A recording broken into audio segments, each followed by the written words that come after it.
అస్సలాము అలైకుం వరహ్మతుల్లాహి వబర్కాతు.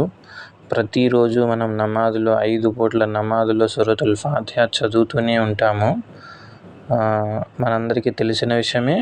లా సలాత లిమన్ లమ్ యఖ్రా బిఫాతిహతిల్ కితాబ్. ఎవరు సూరతుల్ ఫాతిహా చదవలేదు వారి యొక్క నమాజ్ సరికాదు, అంగీకరించబడదు అని ఎన్నో హదీసుల్లో వచ్చి ఉంది. అయితే ఈ సూరా చదివేటప్పుడు ఒక విషయం మనం చాలా జాగ్రత్తగా గమనించవలసిన విషయం ఏంటంటే,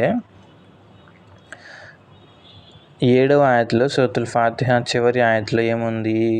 సిరాతల్ లజీన అన్అమ్త అలైహిం అంటే అర్థం ఏంటి? నీవు అనుగ్రహించిన వారి యొక్క మార్గం మాకు చూపు అని అర్థం. ఓకేనా?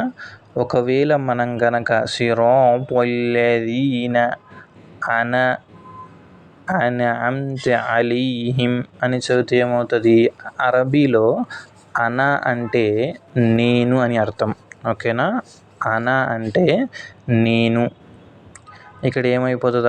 అప్పుడు నేను అనుగ్రహించిన వారి యొక్క మార్గం అయిపోతుంది. అంటే మనం అల్లాహ్ యొక్క స్థానంలోకి వెళ్ళినట్టు అవుతుంది.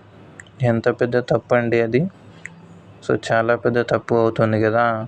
సో మనం చదివేటప్పుడు, ఖురాన్ గ్రంథాన్ని చదివేటప్పుడు చాలా జాగ్రత్తగా ఏం చదువుతున్నాము అన్నది మాటికి ఒకసారి పరిశీలన అనేది మనం చేస్తూ ఉండాలి. అల్లాహ్ సుబ్హానహు వ తఆలా మనందరికీ ఖురాన్ గ్రంథాన్ని తజ్వీద్ నేర్చుకొని దాని ప్రకారం చదివే భాగ్యం అల్లాహ్ సుబ్హానహు వ తఆలా మనందరికీ కూడా ప్రసాదించుగాక.